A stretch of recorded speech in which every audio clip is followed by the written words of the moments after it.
Good evening, everybody. Thank you, Sherry. And without any further ado, Ralph, if you would pull up the PowerPoint, thank you.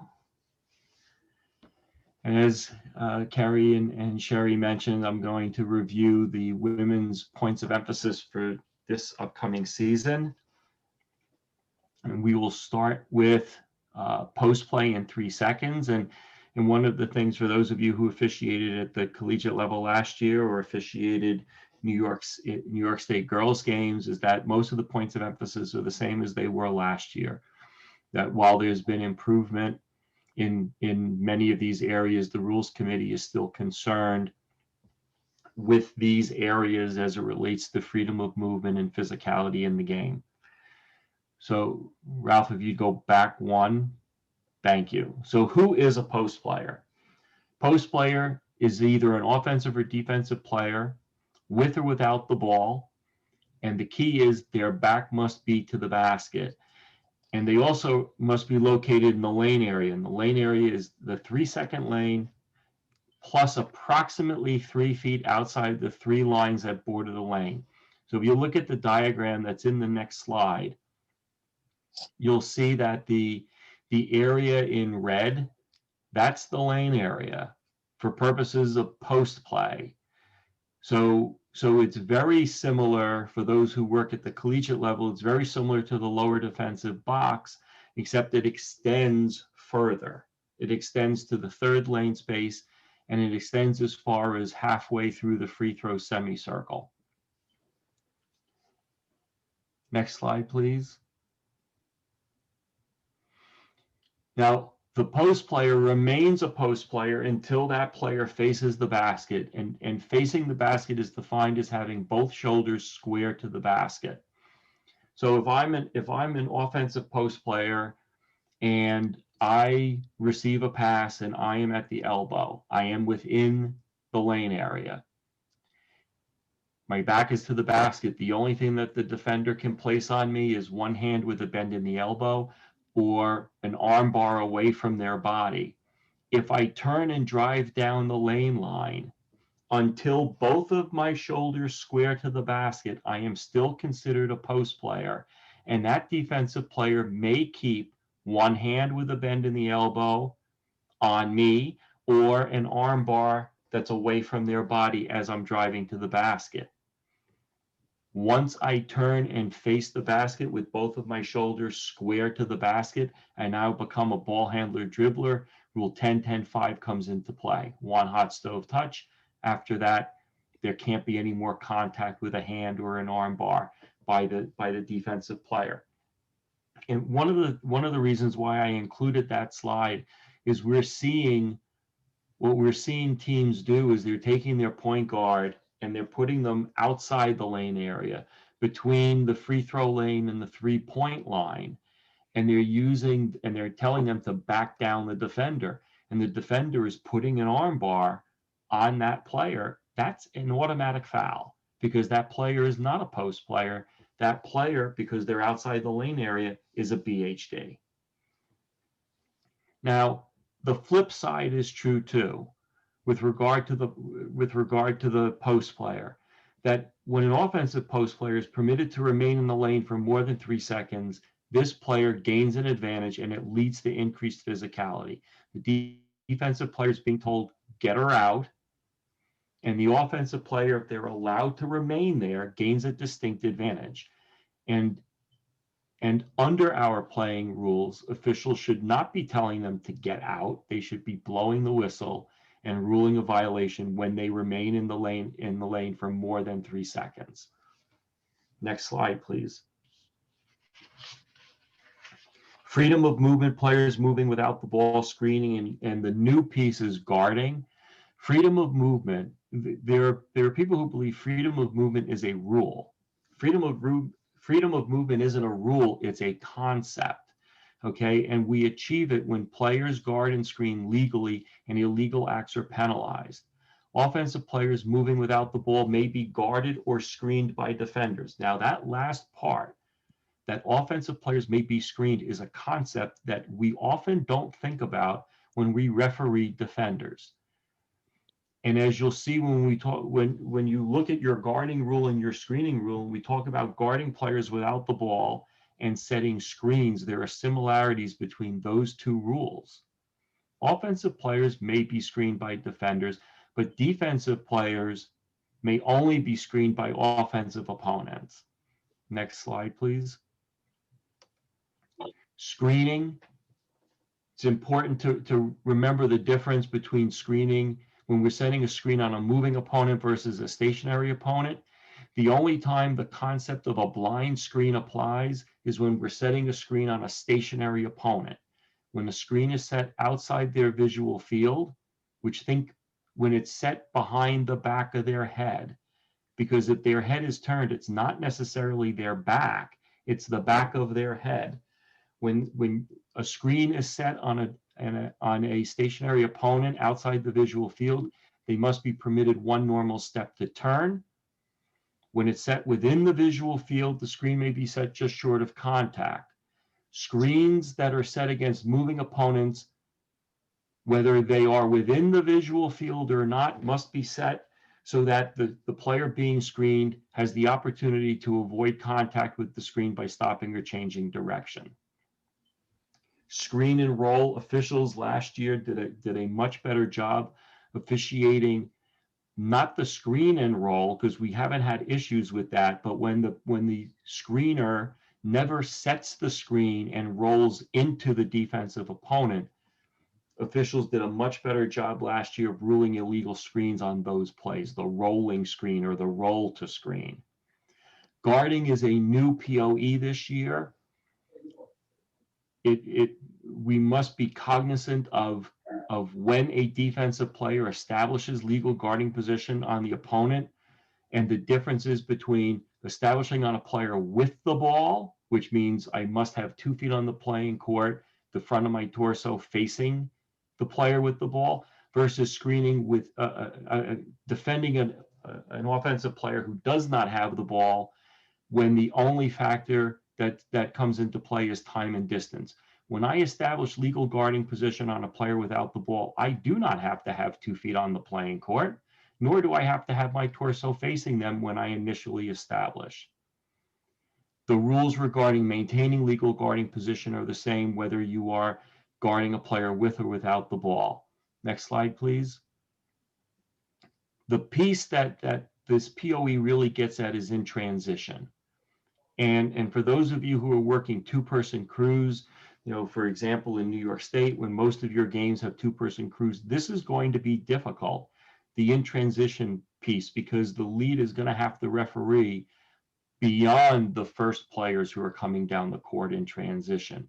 In a 3-person game, the center has to be much more alert to the middle third, the middle of the pack, because what we're seeing now are defensive players are being taught to try to draw an offensive foul on opponents who are moving down the court ahead of the ball. And it's usually the bigs that are going down the floor. And we're seeing defensive players attempting to draw offensive fouls on these offensive players when they're either looking back at the ball or when they're just going down the court because they don't expect to be guarded by anybody as they're moving down to get ready to set up and run an offense. So the center or the lead in a 2-person game must be cognizant of these defensive players and must know whether they have established initial legal guarding position, which means did they give time and distance when they established their guarding position. When they have, and there's illegal contact, it's an offensive foul. When they have not, it's a blocking foul. Next slide, Ralph, please. In this play, and it should loop, Ralph, so you shouldn't have to play it over and over. In this particular play, we're going to see the pink defender right about at the foul line attempt to draw an offensive foul on the player in white. And as you can see in this play, the defensive player does not give time and distance to the offensive player when she looks to establish initial legal guarding position in the offensive player's path. She's now established. Clearly, she does not give time and distance. This is a blocking foul. and the center must be cognizant of that defender and must know whether that defender, this is not simply she ran her over, this is an offensive foul. Coaches are teaching this as a strategy, and officials must be cognizant of these plays. Next slide, please. Contact on and by the ball handler, dribbler, and all I can say to the officiating community is stay the course. We've gotten coaches so accustomed to fouls being ruled when defensive players initiate illegal contact on the BHD that when you rule the foul, they yell at their defensive player and tell them, "What have I told you? Keep your hands off." We've gotten to that point, and as a coordinator, the complaints I get from coaches are that officials are not ruling fouls when the defensive player is illegally contacting the BHD. So it's gone 180. Need to stay the course. The defensive player is permitted one measure up touch with the front or back of her hand. When that defensive player puts a stayed hand or a second touch or two hands on the BHD or an arm bar, these are all illegal and must be ruled a foul, whether it's 15 feet from the basket or whether it's 85 feet from the basket. Body bumping the BHD is illegal and must be ruled a foul, and body contact that affects the BHD's RSBQ, rhythm, speed, balance, or quickness, or reroutes the BHD off their path is illegal and must be ruled a foul. On drives to the basket, defensive players are really good about putting their hands up in the air and showing, look, no hands. Meanwhile, they're using their lower torso to impact the RSBQ of the BHD. That's a foul. That is a foul. Or they're trying to reroute them off their path. And if you look at the defensive player isn't moving in a straight line, like they're usually trying to steal the basket off by moving down the free throw lane line. Well, if they're stepping out and trying to go out beyond the free throw lane line and displace the BHD, it's a foul. Next slide. Can I ask a question? I'm going to ask you to hold your questions to the end so we can deal with them all at one time, if that's okay. John, let me interrupt for a second. Yes, if you have questions, if you would put them in the chat, and then we will ask John at the end of his presentation. Thank you so much, guys. Thanks, Sherry. Now, this is also not a one-way street. When the BHD illegally displaces the defender using their free hand, elbow, or arm to illegally inhibit the defender or displace them off their spot, that's an offensive foul. And when the BHD illegally displaces that defender, that needs to be ruled an offensive foul. The driving off, the driving into the defender to create space where they'll drive into them, displace them from their legally established position, and then attempt to do like a step back to shoot is an offensive foul when the contact is illegal. When that defensive player is illegally contacted, must be ruled an offensive foul on the BHD. Next slide. Verticality. If you don't have a legal defender, you can't have verticality. That is the first sentence in the rule that defines verticality. Defenders are permitted to have a vertical position with no specific distance from the opponent because remember, they've established or they are maintaining a legal guarding position. When in the post, and officials have done a really good job of penalizing defenders who are legal, but when the offensive post turns and shoots, they walk into them, taking away their landing space or displacing them while they're in the air. This is a foul. And the defensive player, you blow your whistle and you rule a foul, and the defensive player will stand there with their arms straight up like, oh, my hands are straight up. What did I do wrong? You can't go from A to B and step into a shooter. Next slide.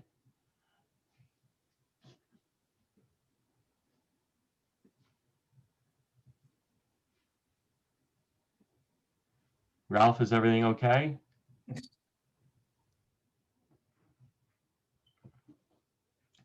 Defenders may not jam their lower torso or their legs into a BHD's torso or legs. This is not a legal vertical position.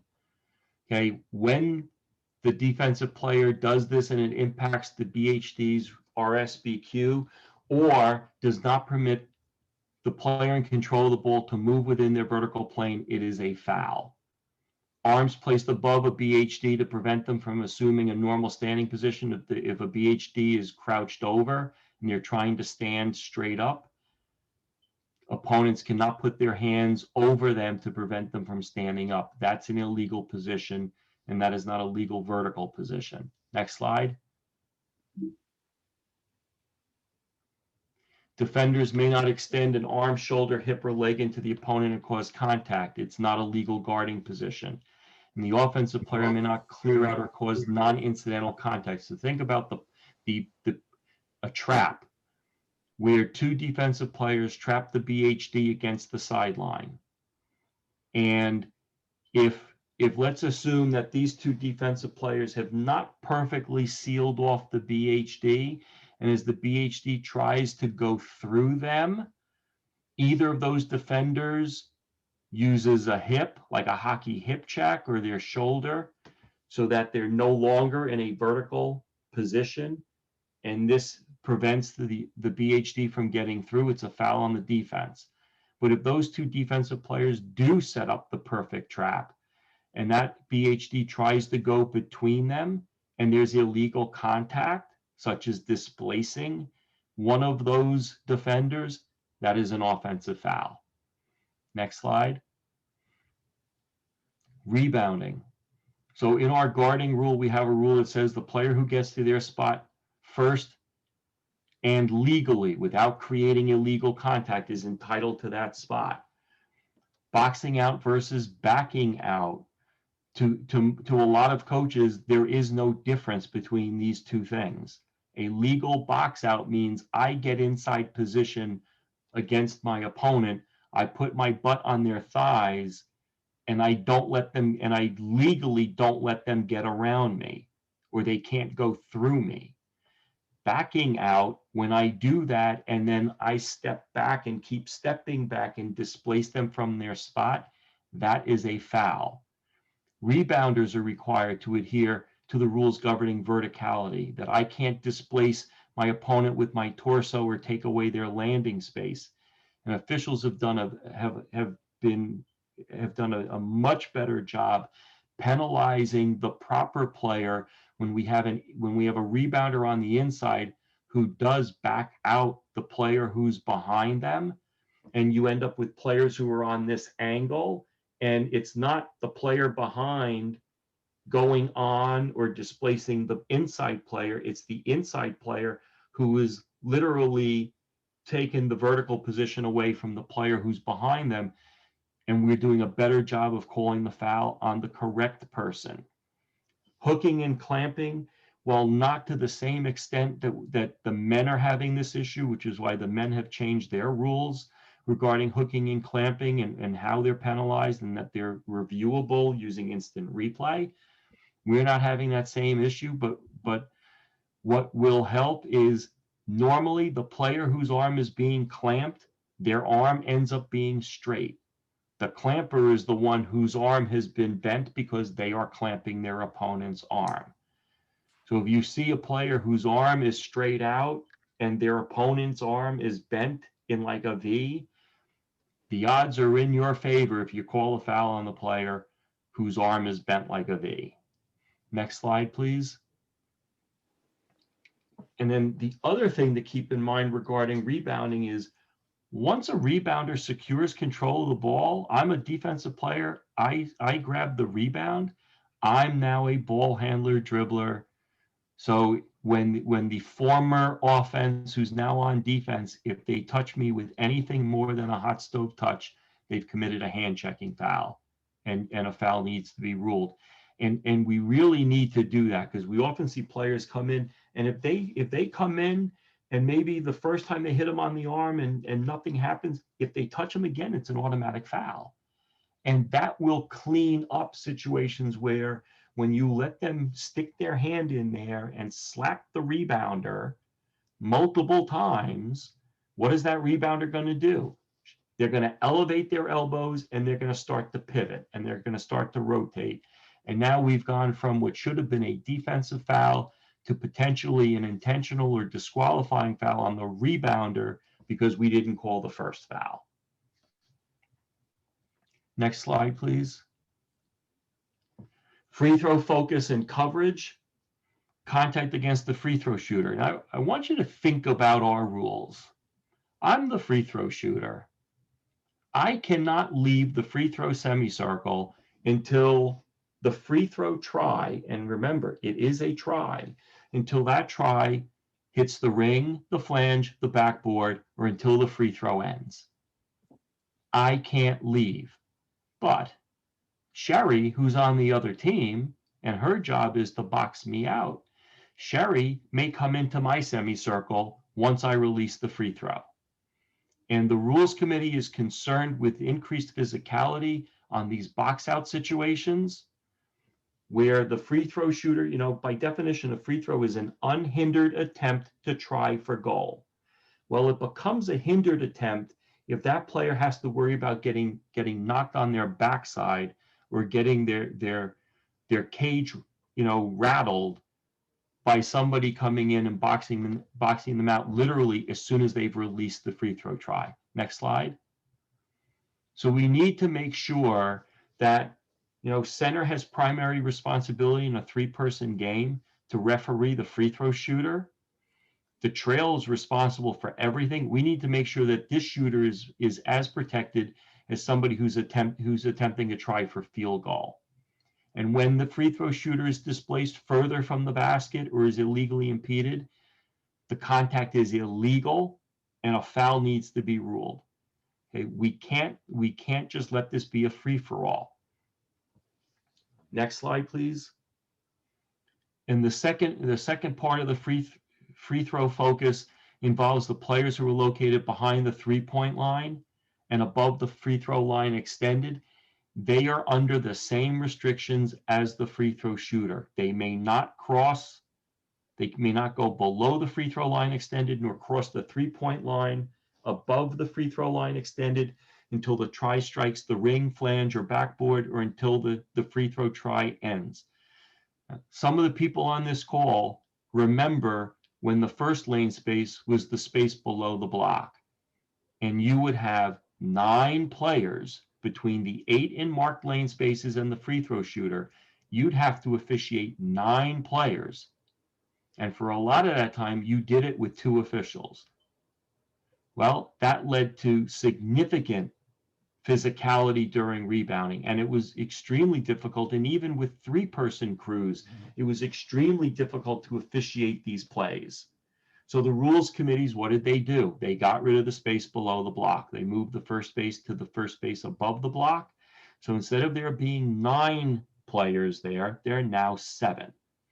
So we should not be letting the people who are behind the free throw line behind the free throw line, above the free throw line extended behind the 3-point line in any sooner than they are entitled, because it's just going to make your job more difficult with all the extra bodies there. And that is the trail's primary responsibility. They have all those players in their field of vision and need to be aware of them. Next slide, please. When players are permitted to cross prematurely, it increases physicality and leads to unobserved rough play. Okay, and the last bullet point here is extremely important. Okay, this is not a wait and see. It's a wait and see when it's the defense who does it. It is not a wait and see when the offense does it, and it's not a wait and see when players from both teams do it. Other rules codes deal with these situations differently. The NBA and FIBA treat these situations differently from Federation and NCAA. In fact, Federation and NCAA are the same when it comes to dealing with these players. But this is not advantage disadvantage. Okay? We don't wait to see if the free throw is successful or not to decide whether the offending player gained an advantage to determine whether you're going to blow your whistle and call a violation. Advantage, disadvantage does not apply to violations ever, ever, ever. Advantage, disadvantage, the tower philosophy or the tower principle is our incidental contact rule. So advantage, disadvantage applies only to contact and not to whether somebody traveled or a ball was out of bounds or we're going to penalize a free throw violation. If they commit a violation, it's to be penalized regardless of whether there is any obvious advantage gained or not. Next slide, please. Bench decorum. The rules that are in place, the rules committee, they are very happy with the rules that are in place regarding bench decorum and sporting behavior and the coaching box. Okay. But they need to be enforced, and the committee is still concerned that these are not being enforced by game officials. Coaches are expected to remain inside the coaching box. Those who don't gain an advantage that is outside the spirit and intent of the rules. And remember, a coach is considered to be out of the box when both feet are completely outside the box. If one foot's in and one foot's out, they are considered to be in. A foot on the line is considered to be in the box. Okay? And while the bench area, collegiately, the bench area does not, well, in this year, let's put an asterisk to this, but in normal seasons, the bench area never extends beyond the 28-foot mark under normal circumstances. So whatever the bench area is this year, everybody needs to stay in the bench area, and the coaching box is 38 feet to the end line extended. It does not go past the end line, and it does not go past the 38-foot mark. Next slide. Misconduct, or what used to be called unsportsmanlike behavior or unsporting behavior, and in the women's rules, it's misconduct. Officials are expected to enforce the rules against misconduct by players, coaches, and bench personnel. Players and coaches certainly are permitted to celebrate individual or team accomplishments, okay? But this should never be directed towards an opponent, whether the opponent is a player on the playing court, or it should not be directed toward the bench area. And in fact, it shouldn't even be directed toward any of the opposing team's spectators. That's misconduct, and that's a technical foul. Next slide. Disrespectful or inappropriate comments or gestures toward officials must be penalized. Review Appendix 3, Part 1, bench decorum, in the back of the rule book. And it gives examples, and it is one of those, such as, but not limited to lists. Just because something's not specifically stated in that list doesn't mean it's not misconduct. When players or coaches act in a manner that goes against the spirit and intent of the rules, it needs to be penalized. Now, minor misconduct is a warning, but blatant misconduct is a technical foul. And all it is a foul. It's nothing personal. It's just a foul, just like holding is a foul. Next slide. And now I guess I can't see the chat. So I guess, Sherry, are you going to feed me questions? So before we go to your questions, we do have a poll. So for anybody that knows Jon and has seen him present quite often, we know that he's changed a little bit. We have the the pandemic facial hair for Jon. So our poll is, do you like Jon Levinson with a beard or not? So we're going to give you like 30 seconds to answer the question, and then we'll get to his questions. And I have no idea. I have no way of knowing how you vote. So be honest. Yes, totally anonymous.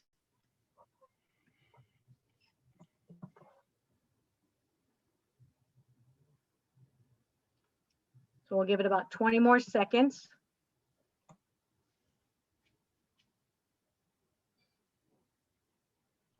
Ralph, do you see how many we have responses? Yeah, we have about 75% of people that have responded to it. Okay, we'll give it All right, let's give it 15 more seconds. Resoundingly one way, John. Oh, Well, I'm okay. looking, I can see the results on the screen, so You can? I can see the running results because I'm a co-host. Okay. All right, so end it, Ralph, and show the results. Ah, there we go. So, John, it's a good look for you. Great. I appreciate everybody's everybody's support in this endeavor. Okay, Ralph, go ahead and ask the questions. Yeah. Okay. So Jeffrey Merced, he asked, can you get some clarity around the terminology armbar away from the body? What does that look like? Like this. So an arm bar is think about a forearm. So the arm bar is away. I'm the defensive player. My forearm is away from my body. Because if we permit my arm bar to be, if I go to place this on you, I'm in fact placing my entire body on you. Now, there are circumstances where I may have what's referred to, and it's not in the rule book, but it's referred to in officiating verbiage as a collapsed arm bar. And there may be times where my body does touch. As a defender, my body touches a BHD driving to the basket. And now you have to decide, and my arm may be trapped against my body. Maybe it was out here, but now as the offensive player moved, it forced my arm against me, and now we turn and I follow them down the lane. Now you have to judge whether I'm using my body to inhibit them. And so long as I don't use my body to illegally inhibit them, I've done nothing wrong. If I do use my body to illegally inhibit them, such as impact RSBQ or reroute them from where they're trying to go, now I've committed a foul. So I hope I answered that satisfactorily. Okay, we have another question from Michael Latino. He says, when the defender on the ball handler / dribbler uses the lower torso to affect rhythm, speed, balance, and quickness, should that be called a block or a push? So Ralph, can you repeat that for me, please? Sure. When the defender on the ball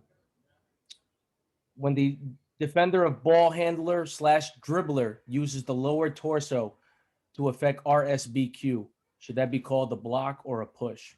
Well, what's the definition? Well, the definition of a blocking foul. Blocking is illegally inhibiting the movement of an opponent. So I would think that, let's say I'm playing defense and now I make a slight step forward that impacts RSBQ on the BHD. I would say that's a blocking foul because I'm certainly not pushing, because we think of pushing of my going through you as opposed to my illegally inhibiting you. There's a piece, a rule book where we talk about like contact from behind is a push. You can't, and I've seen officials rule blocking fouls when the illegal contact is created by a player who's behind the offended player. You can't block from behind. You can push. In the front, if the defensive player is in the front and there's illegal contact, it's almost always a push. I won't say 100% because it might be a hold, might be illegal use of hands, but it wouldn't be a push if I'm in front and I'm the defender. Great question. This question is from Nathan Reeves. When A1 is dribbling and backs into B1 to help them stop them to create space, is that an offensive foul?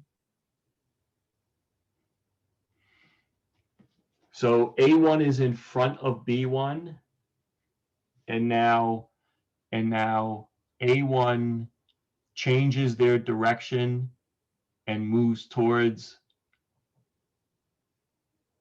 B1. I want to make sure I'm a very visual person.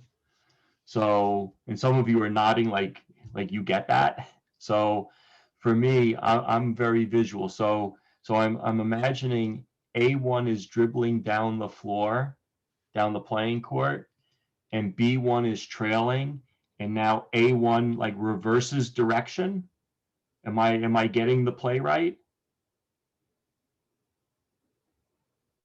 That should be it. Yeah. So let me just repeat it It's an again. then that's an offensive foul. A1 dribbling and backs into B1 to help them, stop them, to create space. Is that an offensive foul? That, to me, that's an offensive foul. Now, if A1 just stops and there's the illegal, when you have two players who are moving in exactly the same path and direction, the player from behind is responsible for illegal contact. But this isn't a play where, this is a play that has a different wrinkle to that, and that's the player in front, like, slams the car in reverse and decides to like floor it back into the opponent who's behind them. That's an offensive foul. Okay, Tyler I Simmons. also teach driver ed, so that's why I kind of brought in the car thing. Tyler Simmons asks a great question for anybody that doesn't understand some of the abbreviated terminology that we use. RSBQ, what does that mean? RSBQ. Rhythm, speed, balance, and quickness. And, other governing bodies have changed the order of the letters, but they're still the same four letters and they still mean the same thing. The order doesn't matter.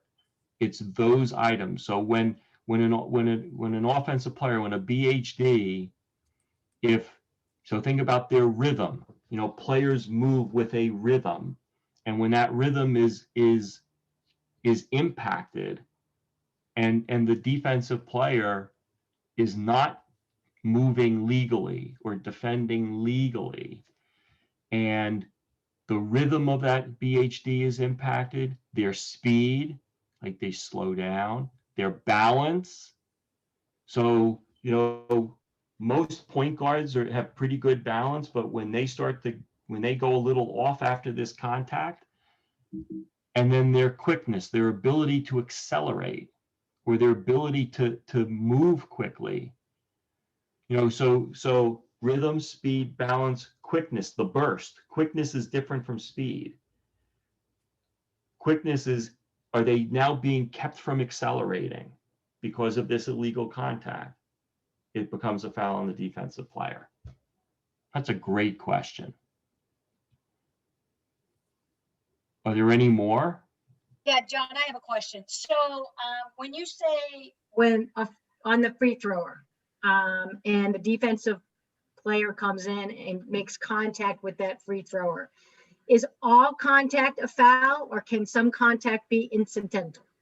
There's no change to our incidental contact rule that it may be incidental contact, but one of the reasons why the rules committee made this a POE is because there were instances of much more than incidental contact being committed by the opponent of the free throw shooter, and nothing was being ruled because, truthfully, people weren't watching it.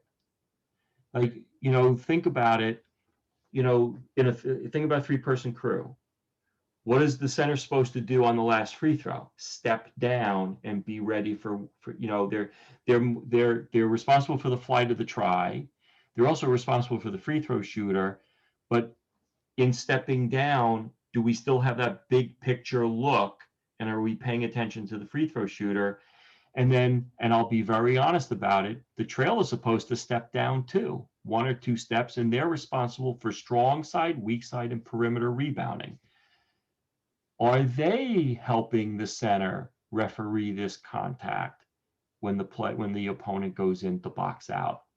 Like, the committee was concerned that this was just, nobody was looking at it, and by drawing a big target on it, trying to get officials to pay attention to that play. And the same thing with the players who were behind the 3-point line. People weren't watching. And any of you who saw last year's preseason video, The one example was one I sent to the national coordinator, and I was in the building when it happened, and it drew, it drew attention to it, and players were much better. Now, did it eliminate it? No, because we still had it happen in games. But when that player who goes in too soon, let's say it's a member of the team that's shooting the free throw, and they get it and it's a putback and an and one, we just went from a violation to a 3-point play because we didn't penalize that violation. John, we have another question from Tehran Buford. A1 has the ball in the front court. B2 fouls A2 in the back court. The shot clock is at 19 seconds. This is a test question. I can't answer it. So here's the thing, and some people are like, they're smiling and they know that this is a test question. For those of you who may not know, the Division III Championships Committee opened up, because a lot of Division III officials didn't register when everybody else did, because nobody knew if there was going to be a Division III season, and truthfully, we still don't know. So there was a new registration period, and with that, there's a new exam period for Division III officials only who had not registered with Arbiter previously. So they have an exam period from November, I believe it's November 23rd to December 18th. And if I'm wrong, Kathleen McGlynn will be all over me and will correct me, because I know she'll have my back on that. And so because of that, which is why any of you who've taken the exam already, you can't review your exam until the test is completely shut down on December 18th. So don't ask me test questions because I can't answer them. Okay, moving right along. We have a question from Ray Rusinik. On a free throw attempt, if the defensive player crosses the foul line but doesn't make contact with the shooter prior to the ball hitting the rim, am I correct that there is no violation? Read it to me one more time, Ralph, please. Sure. On a free throw attempt, if the defensive player crosses the foul line but doesn't make contact with the shooter prior to the ball hitting the rim, am I correct that there is no violation? There is no violation because the player in the marked lane, we're talking about a player who's in a marked lane space. I'm assuming that the opponent is in a marked lane space.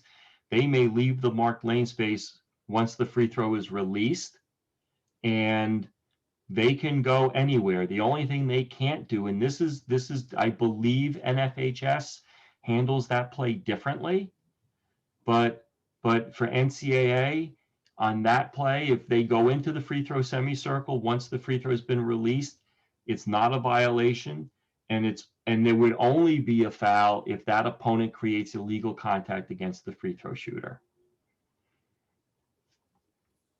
Yeah, moving right along. Nathan Reeves asks, could you call a technical foul on a free throw attempt by a defender player if the foul is excessive? Well, you can't call a technical foul because under the women's rules, technical fouls are all non-contact fouls. So I guess the question is, could you rule an intentional or disqualifying foul against the opponent of a free throw shooter based on the contact that they created against the free throw shooter? Absolutely. Absolutely. If the contact is excessive, hard, or unnecessary, you certainly could rule an intentional foul against the opponent of the free throw shooter. And if it's violent or severe, you could rule it a disqualifying foul against the opponent. Absolutely. And then Danielle just wanted to further the point. Wouldn't that be an intentional foul? If it goes beyond personal, absolutely. Because remember, intentional fouls are only contact fouls, and disqualifying fouls may be contact or non-contact fouls, depends upon, what did the offender do. John, It's that's no what we different. It's no different than during the course of quote unquote normal play. Somebody's dribbling the ball. If an opponent of a BHD could commit a personal, an intentional, or disqualifying foul. Well, the opponent of a free throw shooter could do the same thing. John, I believe that's the end of our questions. We appreciate your, oh, no, we have somebody rolling in. Charles Kennedy, he asks, sometimes taller players are penalized for over the back without making contact just because they bend over to get the ball. Can the rebounding rule clearly specifically, is this legal as to many bigs leave the game early? Well, I would say, what rule did these players violate? Did they illegally displace the opponent who's in front of them? And if they didn't, so think about let's say the bigger player who's behind, a shorter opponent. If they cherry pick the ball, they did nothing wrong. That shouldn't be a foul. That's more of a, the rule is pretty clear that, this player did not create illegal contact, did not create contact that gave them an advantage or disadvantaged their opponent. That's more of an officiating question. Why are officials ruling fouls on those plays? What are they seeing? What are they seeing, or what rule are they applying to that play that's causing them to deem it a foul on that player? I think that's the bigger question. I think that's it, unless we have any more last minute questions. But I want to thank you for everybody on the WCBOO team. We appreciate your presentation. It was valuable information. Anybody else have any questions? Just please put it privately in the chat, and I'll ask John. We'll give him about 30 more seconds, but I think you're good to go, John. Well, I want to just take a second to thank the 229 people who took time out of their Sunday evening to join the call. And Sherry had mentioned at the beginning, 32 years an IBO member, and many of you know that you never see me on a call without an NCAA shirt on. But I want to draw attention to the fact that I am wearing an IBO shirt tonight, because I am a proud member of this organization. And if you're not a member of IBO, IBO opened a lot of doors for me. I can't say enough about it, and I will do anything for IBO. All they have to do is ask, and when they've asked me, I've said yes. And I wish everybody, whatever your season looks like this year, I wish everybody a great season. My email address is in the front of the rule book. If you ever have a rule question, you can email me that way or through Ask John on Arbiter. Have a great rest of your call. I actually have to jump off, but thank you all for putting up with me for a little while, and have a great season, and take good care and stay safe. Hey, John, I have one more question, if that's okay. That's okay. Donna Richardson, if she's referring to the video play that we played earlier, if it's a defensive foul in the key and the shot was a 3-point shot, where does the ball come in? On the video play that we looked at? Yes. Well, there was no try in that play because the ball was still in the backcourt. So let's assume no try. Let's assume the ball's being dribbled, and under our rules, the throw-in spot is determined by the location. When it's a personal foul, the location of the foul.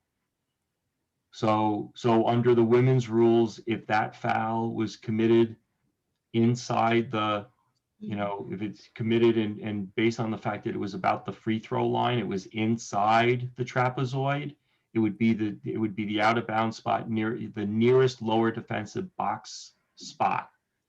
So based on where that foul was, if I remember, it would be the LDB mark, so 3 feet outside the free throw lane, like on the camera side of the court, because it was closer to the camera side than the opposite side of the court.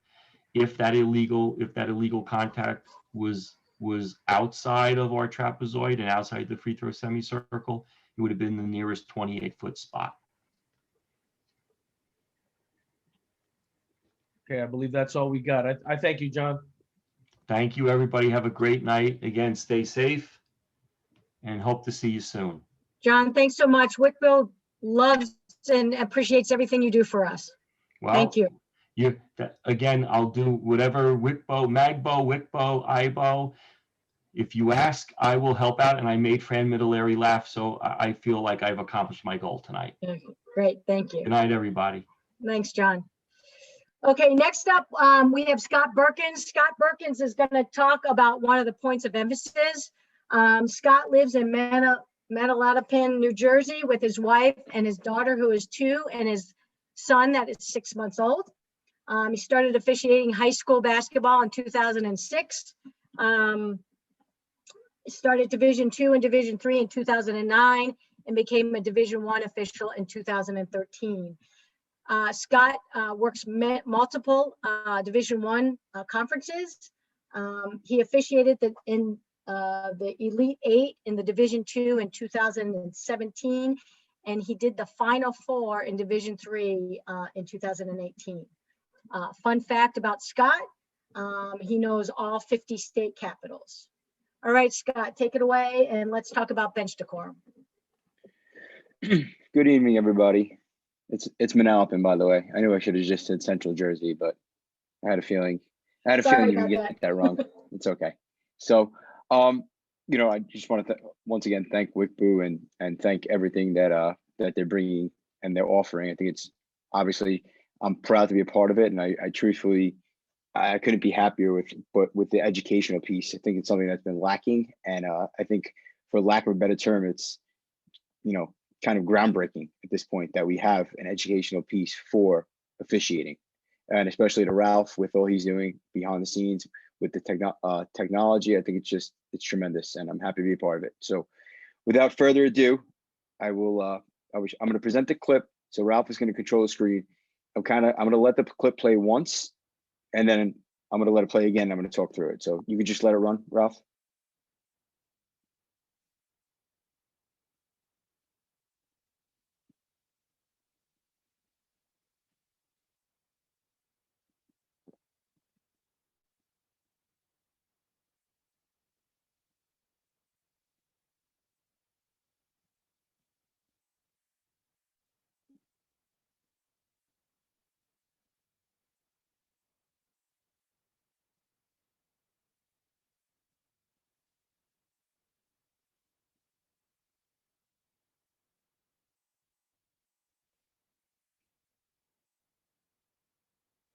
Okay, so as John said before, a technical foul or bench decorum is something that's really a point of emphasis.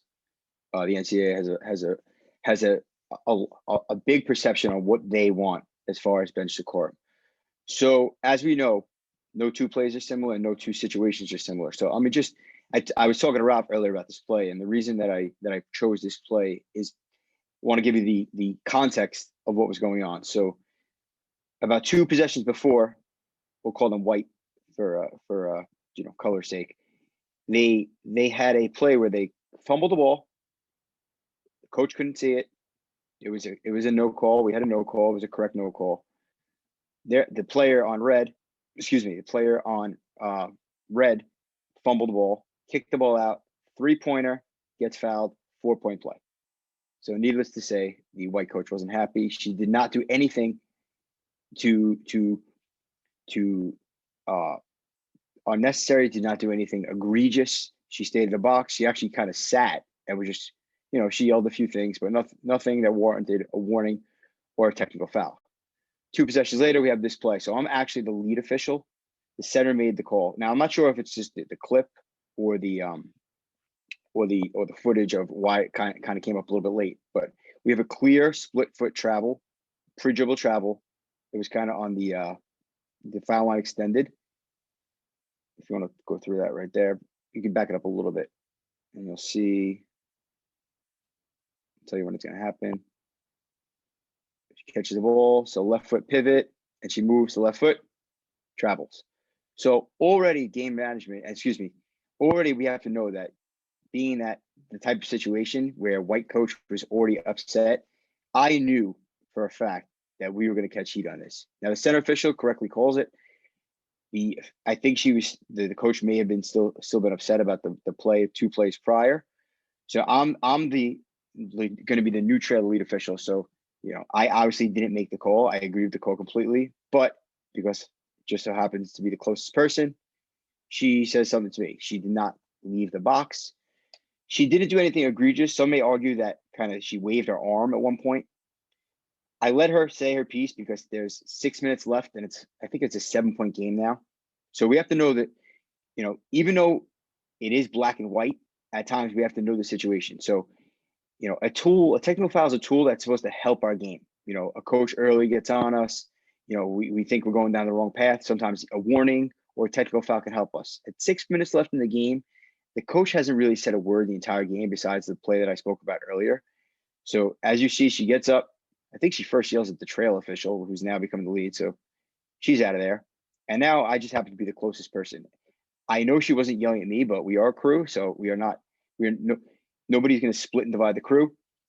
What I did was I kind of let her say her piece. And then I felt like it was getting it was a fine line between too much. So at that point, as you can see, I gave her the warning. I took a couple steps towards her just because I felt like if I just warned her from the baseline, I'm not sure that she would stop completely. And if not, we all know that if she does not stop completely after that, we have to address a technical foul to that coach. So I felt like maybe taking 1 or 2 steps towards her. I believe I said, coach, or her name. I had a fairly good relationship with her. We hear you. We hear what you have to say.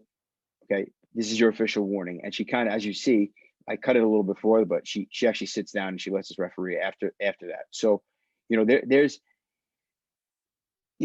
no two similar plays, like I said before, but in this situation, I felt like that was the proper thing to do was to warn the coach. We obviously sent the clip to my supervisor.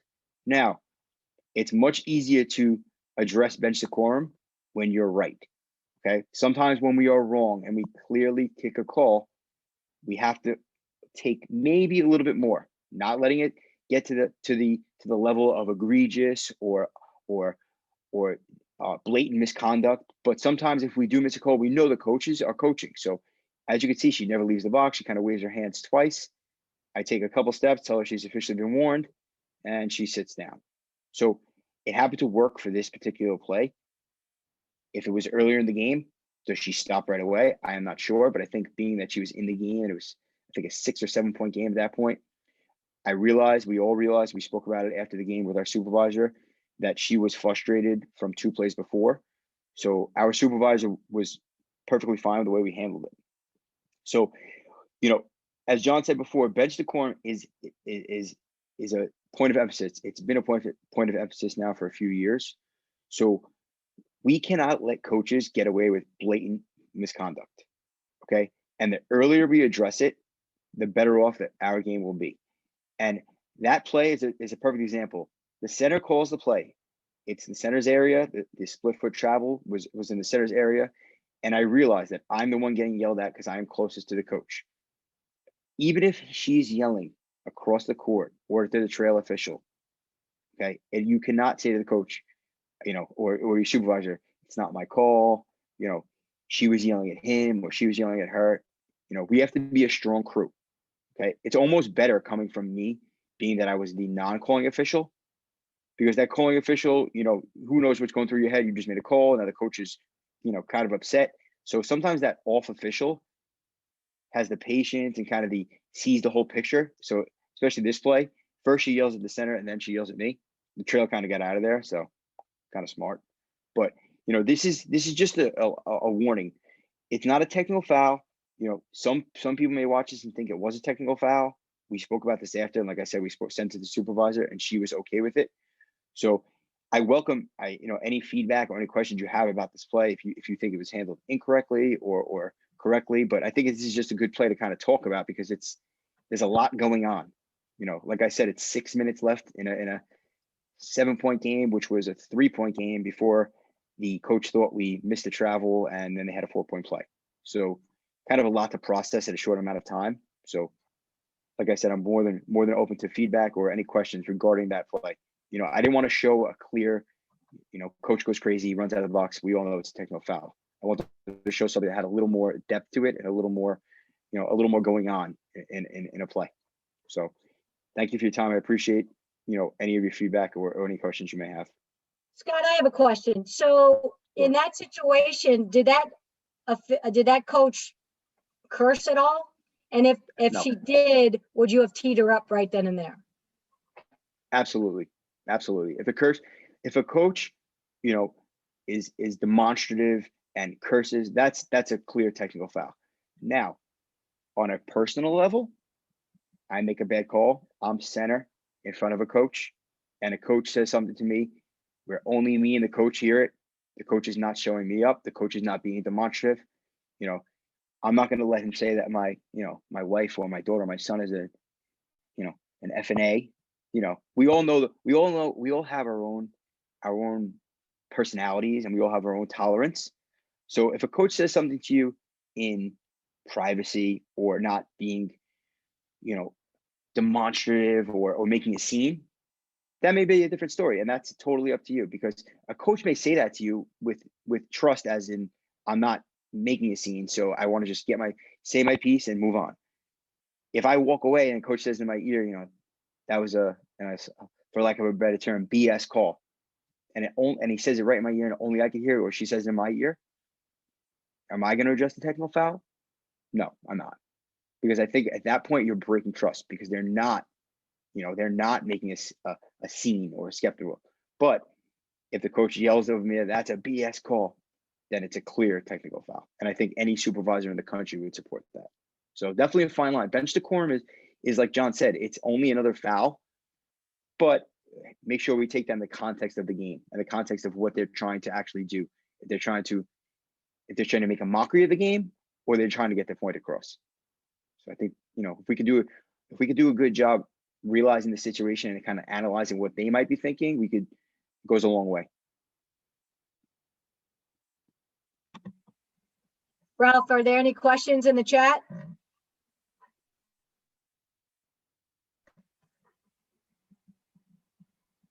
Ralph.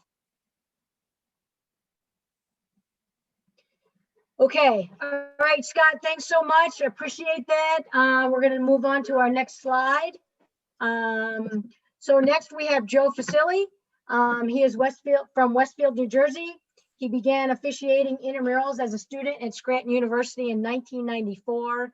He became a Division III official in 1997 and Division I in 1999. We know that John works multiple Division I conferences.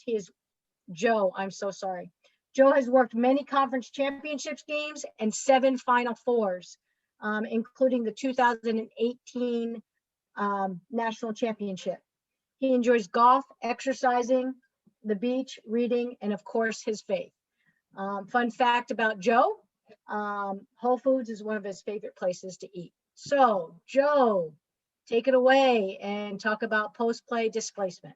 Yeah, you got it, Sherry. And thanks to everyone involved tonight for giving me the opportunity to speak. I have a tough act to follow, being the anchorman here behind John and Scott Perkins. And I know I stand between everybody going to watch Sunday Night Football, whatever you decide to watch on Sunday evenings. But, just want to spend a few minutes talking about post-play and displacement, when we think about displacement, it happens, as John kind of alluded to, with the points of emphasis, there's many different aspects to post-play, displacement as a whole. But, in terms of post-play in particular, we've got it embedded throughout Rule 10.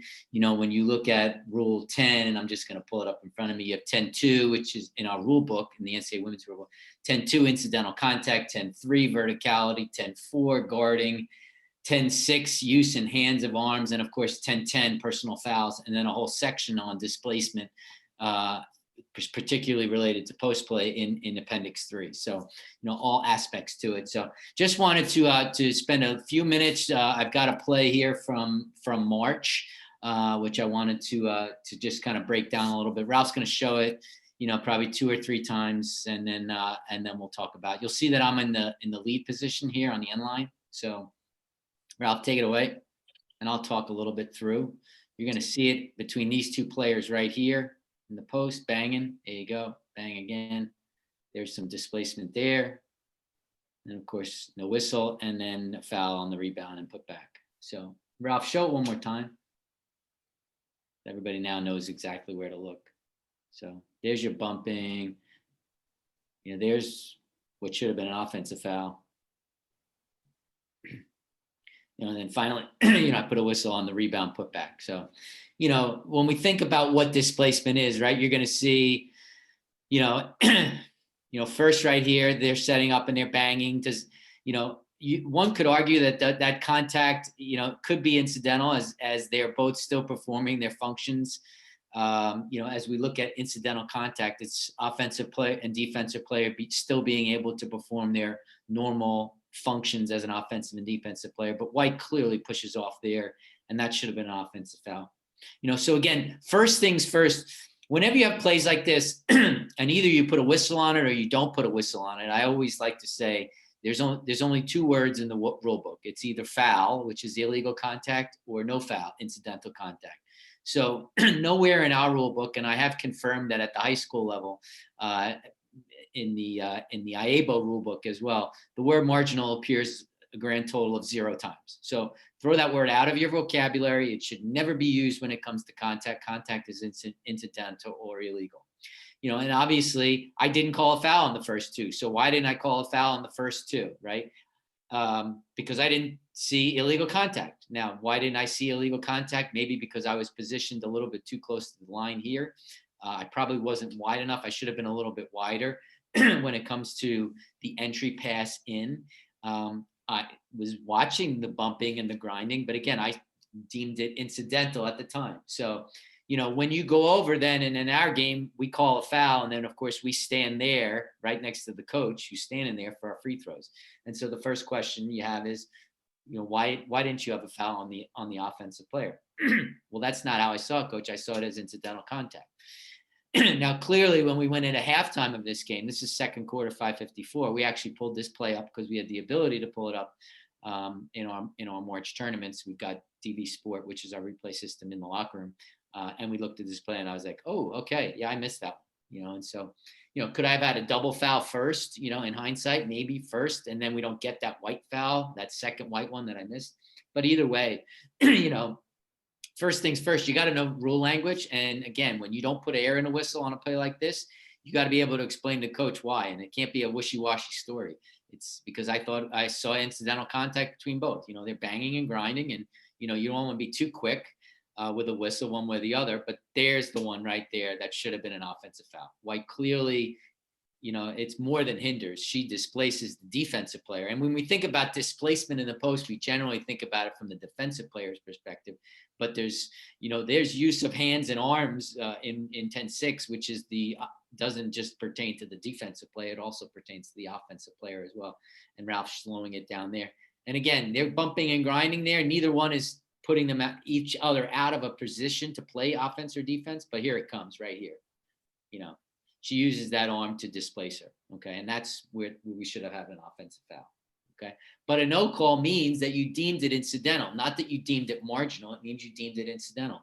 Reality is, gang, we're not always right. We don't get every play right every night, or they wouldn't need us. It's just these plays that you've got to learn from and grow, and then analyze it. Why did we miss it? Right. And again, when you look at my positioning here, I'm getting wider because of the ball, but now I'm stepping towards this play in the post where I really should have stayed wider. And then I probably would have seen the displacement from White and then put a whistle on it. So again, when we think about the lead positioning, just from a mechanics perspective, instead of coming towards the end line there, I should have stayed back off the end line, kind of where the A and the C are. And if you get those 2 steps deep on the end line, you're not going to miss plays like this if you're wide enough. And again, so the lesson for me in this play is don't walk towards the players, especially when you've got a hot matchup in the post. Stay wide, give yourself that better angle to see it, and then stay off the end line. Okay. Because the more you the more you get tight to the end line, the less of kind of the body of that you can see. We're always trained as the lead to referee waist up. Well, guess what? We can't do that anymore. These post players are too good and they're too savvy to just referee from post up, from waist up. So we've got to stay. I always say if you have the room, and I understand at the high school level and some Division III and Division II, and guess what? Even at some Division I institutions, you just don't have that room to get off the end line. But when you do, when you get 1 to 2 steps, and when you can get 2 steps off the end line, your depth perception changes dramatically. And not that I'm going to talk about traveling tonight, but there's a lot of hops and posts prior to dribbling. And when you get 2 steps off the end line, not only are you going to see the waist, contact, you're going to see kind of contact with the lower part of the body, which we know John addressed that a little bit tonight, as well as finding the foot in the post and catching those post travels and not having to rely on someone in the, not from someone in the trail or center to necessarily get those travels. So it's a great play. It's a great learning play. It's a play that I learned a lot from, because I've used this play a few times this spring and summer and fall. And again, when we can learn and grow from these types of plays in terms of adjusting our positioning for these types of plays, and God knows when I have NC State this year, if I have NC State, and hopefully I have NC State this season, I'll be watching for 33. She's going to be a junior, and, she's going to be bigger and stronger and more athletic than she was the last 2 years. And, I'm going to be ready for her in the post. So, and these are the types of things that you would talk about in a pregame, and stuff too. So I'll stop there, Ralph. And if there's questions out there for me to answer, I'm happy to take in as much as time as everybody needs to, to kind of address this or anything else that might be out there. Joe, I have a question. So you said you guys talked about it at halftime. Did the center or the C have a good view at that at all, or could they have come in and helped you? I know the trail was watching ball, so Pull the play up, Ralph, again. it looks a little bit like he sees it, but then he doesn't see it. Yeah, let's see if he has a good lane of vision for it. Right. Yeah, see, he's stepping down right as that, right as White's kind of displacing her. Yeah. If you see that. And I mean, Eric's doing a great job of position adjusting in the center. And that's the thing, having 3, we want to give ourselves good lane of vision, because obviously when the shot goes up, all 10 players are on, he's got no one in front of him. So he steps on the court, he steps down to get a good angle. So, it's tricky, Sherry, whenever we position adjust, and it's a split second, but yeah, we would like to have, but he's also trusting me that I'm going to see it and get it too. Yeah. So, so he's looking for other things to watch, and he's probably got to watch this matchup here. I'm using my cursor, but 24 red and 5 white, when they're up here at the top of the key, Karen's got until the ball goes into the post, Karen's got this, the 2 right here. She's got this matchup here. And then I've got, okay, Rob, you can go forward. So Eric's got to watch that 24 on that switch, because Karen's got the ball. So he's got to help here too. So really it's my play to start from the beginning. And obviously I've got potentially this matchup in the corner as well, which is why I get wider. And then obviously, the ball comes into the corner. And if you can see, I don't take my eyes off. I actually don't come off. I should be taking the ball here, Sherry. And I'm staying on this because I recognize that it's a hot matchup. So, and I think I just got straight line behind. And, maybe why I don't put air in the whistle is maybe I thought Red was embellishing a little when she throws her head back, whatever it is, right? When you think about our mechanics, I should be on the ball at this point, and I don't.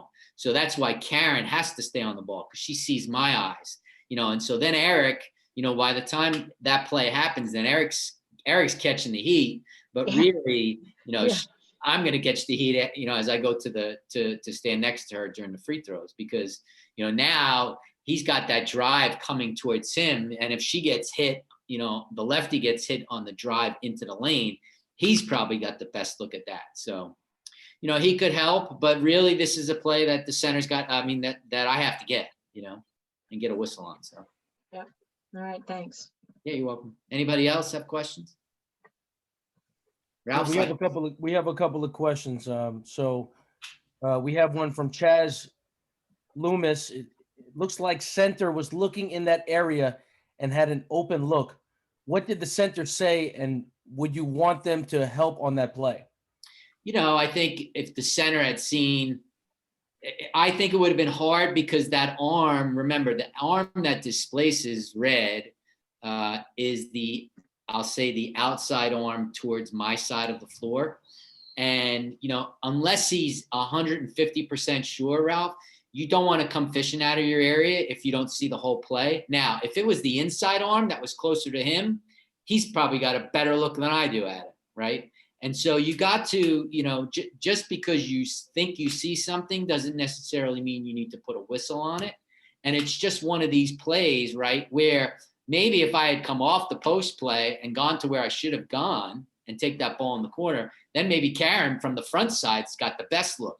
But she can't referee that play when she knows my eyes are still watching the post. So, I mean, it's a great coverage play when you think about it and break it down. And by the time, again, when that drive to the basket comes from the corner, then it comes into the middle of the lane. Eric's got the best look because he ain't got nothing else over there. He's got the best look because she's a lefty. So when she elevates, she's driving to the left, right? Because lefties want to shoot the ball on the left side of the floor if they can get it. She's a lefty. He's going to have the open look on contact here, right? Elbow to wrist, okay? Karen's not going to have any look from the trail, even though the drive would have started from her area.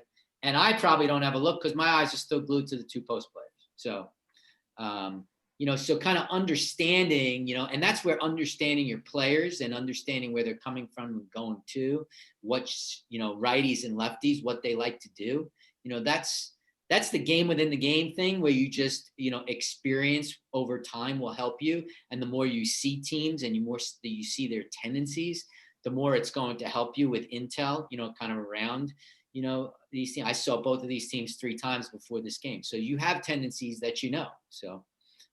And obviously it's the ACC championship game, and it's just impact of your whistle, and Scott alluded to it. Every time you put air in the whistle, you got to know what you're calling, and be 100% sure every time. Don't guess. Mike Hogan also has a question. He says, Joe, do you talk to the post players as play is going on to prevent illegal contact turning into something more severe? Yeah, I mean, look, you develop a rapport with players over time. I think you can do that to a degree. I mean, of course, the CCA manual doesn't tell us we should or should not. And coaches sometimes don't like their players to be talked to, especially if you're close to their bench. But there are times where you just, you can do some preventive officiating out there. I sometimes know when a player is when the hair on my back of my head stands up, sometimes way before a player actually is going to get mad at their opponent or do something to their opponent. And when you have that kind of intuition to do those kind of things, when it comes to non-basketball things, you've just got to try to prevent them in any way that they can. I will tell you that this year with COVID, I will not be getting close to players if I can avoid it. I think for our health and safety, jump balls and all those kind of things, I'm going to toot my whistle even more than I toot it. And everybody who knows me knows that I triple toot on travels. Scott's nodding his head, and I toot a lot on jump balls. But, I think from a safety and health perspective this year, I may know when players want to misbehave against each other, but I'm just not going to put myself in a position where I could put myself at risk either. So, so you've got to use your own kind of,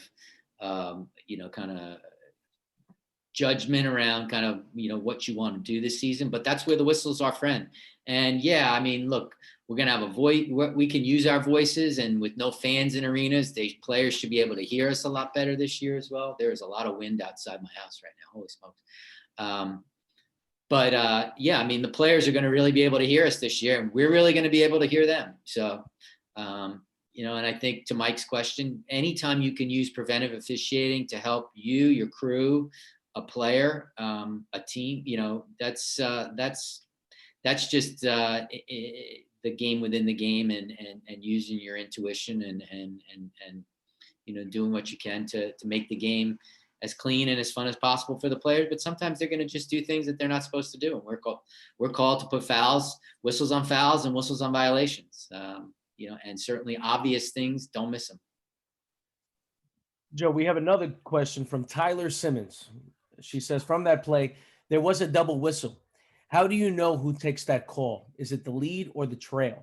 Well, I mean, look, that's on a rebound shot. So good question, Tyler. And I mean, anyone who's worked with me knows that especially if for lesser experienced referees, if I have double whistles with them, Scott will tell you, I always, unless on like this play is mine, Ralph, just because it's a rebound, it's right in front of me. But on intersecting areas, I always like to yield to my partner, especially from a lesser experienced referee, because I think it's important for their confidence, their to be seen and to report fouls and things like that. There's the tables and coaches need to see lesser experienced referees and how they communicate and how they report, and do they do it with confidence and not arrogance, and how they communicate, because like I said, you got a lot of people who know me on this call. Communication is just such a key aspect of what we do.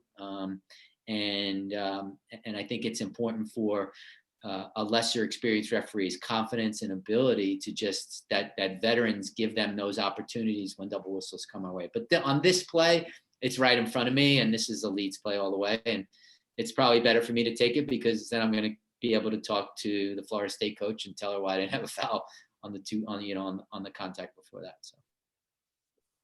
Okay, Joe, we have a couple more questions. Inez Nazarwa. She writes, from that play, since the offensive player beat the defensive player to the spot, is there a chance that the defensive player fouled first? I don't think so. I think, I could have had a double foul potentially there. But again, when you look at incidental contact, right? And I'm just going to, I know this definition by heart because I've studied it, and those who have been at camp with me know that I've talked about this for many years, right? But incidental contact is contact that does not hinder an opponent from participating in normal defensive or offensive movements. So the meet and greet, right, which I think that she's referring to, Ralph, does the initial contact, the meet and greet, hinder either player from doing their offensive or defensive things? In my opinion, no. And remember, incidental contact says the contact may be severe, right? And we think about two players who are running for a ball and they bang and they both go flying in opposite directions. That could be severe contact, and it may not be a foul on either one, right? This into somebody or this into somebody, those are fairly obvious. But, you could have two players running at full speed and they both get to the ball at the exact same time and they both bounce off each other. And you're standing there, you're saying, oh my God, that may be something really bad, and I just don't have a whistle. And it may be incidental contact. So I think the first meet and greet is incidental. I think that White then clearly uses her left arm to displace the defender. She does embellish a little bit, by throwing her head back, and then obviously the foul and the rebound. So that's just my humble opinion. But others can have different opinions as well. So.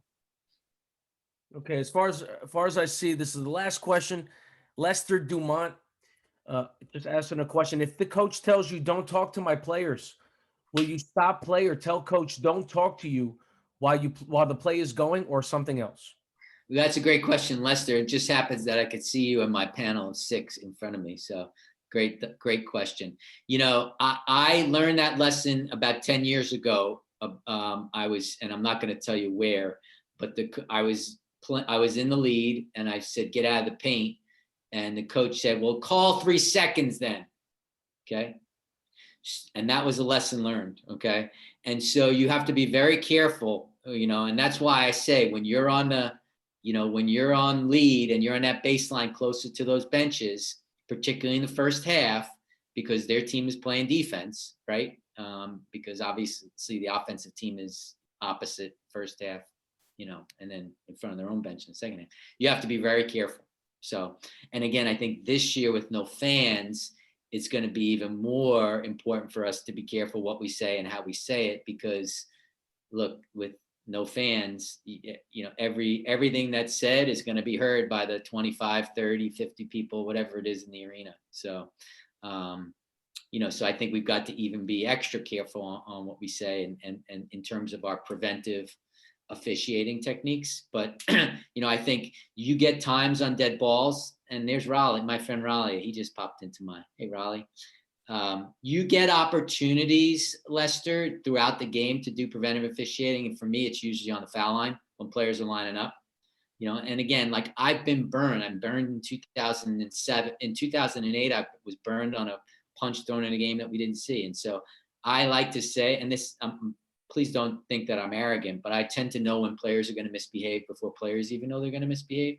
Because when you get burned in a situation, your intuition tells you, they're 18 to 22-year-old athletes. And sometimes, and again, with this year, with all the things that are going on, with mental health and everything else, you just don't know what's going to set someone off this season. And so, we've got to use the toolbox that's, the tools that are in our toolbox to try to talk to players and talk them off the ledge. And just when they get up here, we've got to stay calm, right? All three of us or two of us, whatever the crew is, two or three, use those techniques in your toolbox, that you've learned over the years. And that's where veterans can really provide leadership and help, our referees, our next generation of referees to really, build their toolbox as well, because they're going to replace us someday, and that's good. And we need to continue to build the pipeline. And that's where, this going to give a little commercial for Donnie and Felix and Kerry, where education is just so important, right? And the fact that we've been able to adapt these last 6 months and use Zoom, and I've just learned so much about Zoom, from April and May to today, just using these. And I'm planning on doing pre-games with my crews, particularly at places where the locker rooms are small. I'm going to be pulling up my Zoom and doing pre-games on Zoom, because the less time we spend inside, the safer we're going to be. And, we're on our own cars, we're even more safer, right? So, we've got to use these techniques and tools. And I think, my goal is this year to kind of use this, to do some continuing education as well on nights where I have off and do 30, 45-minute calls with people. So, I think that's the job we have to do. And not to belabor the answer to your question, Lester, but I think we have to know where we are on the floor and know who's within earshot of what we say. Because and then be ready for, especially those coaches who are on this end of the sarcastic side of the fence. You got to be ready for what they may respond to you if they hear what you say being said to their players. So, and I always like to think, at timeout, oh, you're welcome, Lester. And I think when you get to timeouts, when teams are crossing and you're watching them cross until they get to their benches, you may go to an assistant coach and just say, hey, can you let your player know this? And they're going to appreciate that. So. Okay, we got one more final question for you, Joe, and this is appropriate for the times that's going on with the coronavirus. Nathan Reeves asked, what do you think new officials should do to get better on court without camps and games being played? Well, I think first of all, watch, the beauty of this season is no matter what and how and when we play, we're all going to be working less, myself included. I think it's just games. If you've seen football, and again, this is just me talking, but if you've seen football, there's games played every weekend and there's games canceled every weekend. And we're going to have the same thing.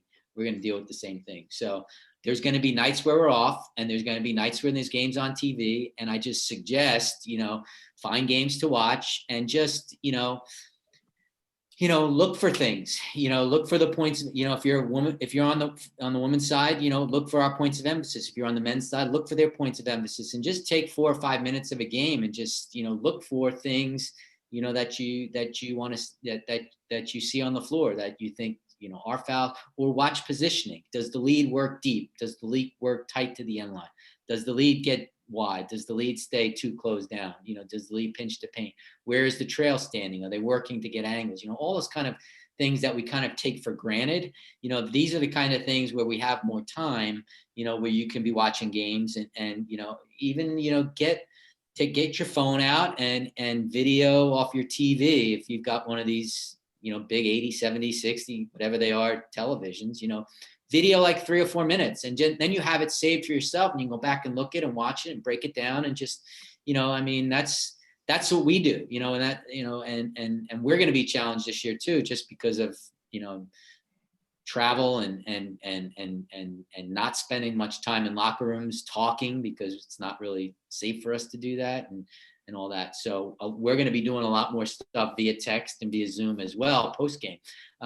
But anytime you can watch games and break it down, and if it's a game that I have, reach out to Carrie and she'll get the questions to me. And I'm not picking on Raleigh, but Raleigh is a student of the game, and that's what I appreciate so much about him. And he will text me and say, watch this, and can you tell me about this, or whatever it is. And look, anybody who knows me, I will respond. Text and email is probably the best way to get me. Phone, it may take me a little bit longer, but especially during the season, but I'll always respond, and I'm happy to share and answer any questions that people have, because that's what we're called to do, teach and learn and learn from one another. So I hope that answered the question, Ralph. Yeah, it did answer the question. We thank you for your video. We thank you for all of your wisdom, and everyone stay safe. And of course you, Joe, because you'll be in the season and we'll be watching you, and hopefully we'll try to get some wisdom imbued by watching some games on TV, and hopefully everyone can use your advice and clip those 5 minutes. We hope so. We hope so, Ralph. I think November 25th is 10 days away, so we'll see. Good luck with that. And Carrie, I know Carrie wants to get back on to wrap everything up. That was really fantastic to see you, Joe. Thanks so much. Some really great suggestions for us to do going to the locker room. Just a reminder, so WCBOO, for those of you that came on late, we're very excited to have you tonight. We had over 230 participants for our first session. We are going to have monthly sessions. We're a chartered board known as IABO, Collegiate National Board 801. I'm very excited to announce that. It's very, very important and special to me that we've been able to spread the education across the country. If you'd like to join us, please send an email to info@wcboo.com, whether you're a current college official, whether you want to enter the ranks of collegiate officiating, whether you've never refereed before, or if you're a current board member, we want you to join. Our website is under construction. A small commercial this Thursday night, November 19th at 7 p.m. Eastern Standard Time. Bernard Bowen and Ralph are hosting their weekly round table. The topic this week is, what are you doing without a season? So if you'd like to be on that call, please send us an email at info@wcboo.com. Spread the word. A great turnout. December 13th, we are having Penny Davis for our next in-season's in-house series. That will be at 10 p.m. to welcome our West Coast WCBOO members. So the topic will be officiating during the season. And so I hope you had a great time. I really appreciate all of everyone that came out tonight. A special thanks to Ralph, Sherry, John, Scott, Joe, Stephanie, and especially Felix Adio and Donnie Epley from IABO for making this event possible. I'll do my best to have my IABO shirt on in December. We'll see you next time. Thank you so much, and be safe this week. Have a good week, everybody. Thank you. Thank you. Great job, Thank you. everybody. Thank you. Thank you. Great job, Ralph. Excellent. Good night. Carrie, Great good job. everybody. Great job. Thanks, Jim. Thanks, guys. Have a good night. Well done. Andrew. Carrie, I always do this. you do.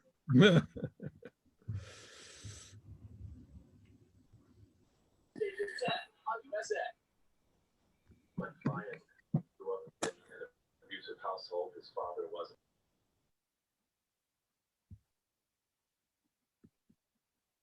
Okay. Good job, Kat. K2, I saw you out there. Well, I had to cook for Finnegan and do a bunch of stuff and watch the rocket take off. You know, we had a lot going on. It was very interesting, though. It was excellent. Thank you. See you later.